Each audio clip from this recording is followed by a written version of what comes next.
The last royals of Iran. For over 2 millennia, Persia was ruled by kings, mighty emperors like Cyrus the Great and Darius, who carved an empire into the sands of time. From ancient thrones of gold to the splendor of Isfahan's domes, monarchy was etched into the soul of Iran. But in the 20th century, a new royal house rose, the Pahlavis, a dynasty born from a soldier, crowned by circumstance. Reza Khan, a military commander with iron will, seized power in 1925. He declared himself Reza Shah Pahlavi, founding a new monarchy. His vision, a modern secular Iran. He built roads, schools, factories, and silenced opposition with force. His son, Mohammad Reza, inherited the throne in 1941, young, uncertain, and placed on the throne by Allied powers during World War II. Over time, he would become a symbol of both hope and controversy. Under the Shah's rule, Iran soared into the modern age. Skyscrapers pierced the skies of Tehran.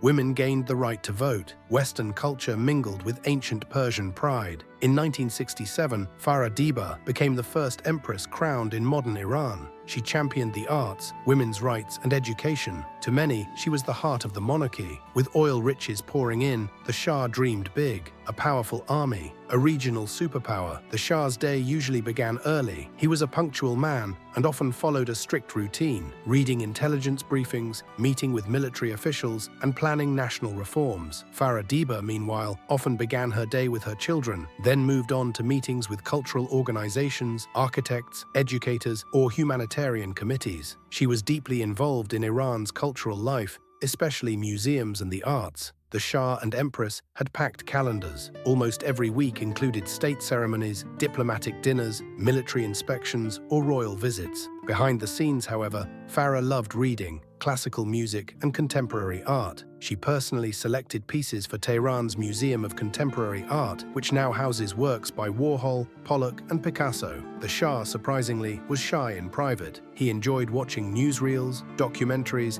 and occasionally Western films. He had a love for aviation, often flying his own plane, and horses. He maintained a private stable. Diba was Shah's third wife. He used to be married with Fawzia Fuad and later with Soraya Esfandiari Bakhtiari. Beneath the surface, cracks deepened. His authoritarian rule, the brutal secret police, and disconnect from everyday Iranians ignited resentment. Clerics condemned westernization. The poor felt forgotten.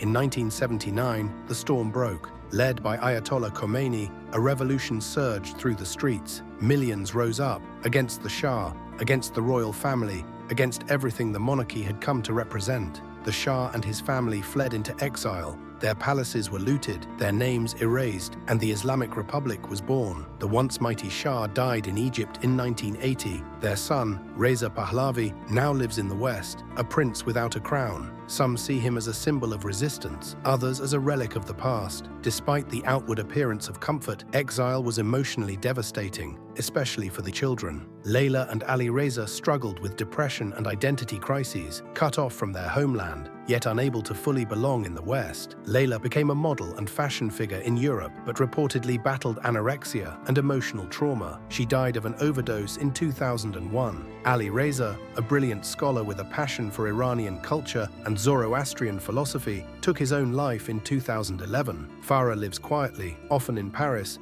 and sometimes visits her remaining family in the US. She occasionally speaks at cultural or human rights events. Reza Pahlavi is married with daughters and lives in the US. He continues to advocate for secular democracy in Iran and remains a prominent exile figure. The last royals of Iran were many things: modernizers, monarchs, dreamers, and in the end, exiles. Their story is one of brilliance and blindness, of power gained and lost, of a dynasty that tried to leap into the future and fell into history. Today, in a nation still divided, some remember them with longing, others with anger, but all remember, because the story of Iran's last royals is not just about a family, it is the story of a nation torn between past and future, tradition and change, and the heavy price of power.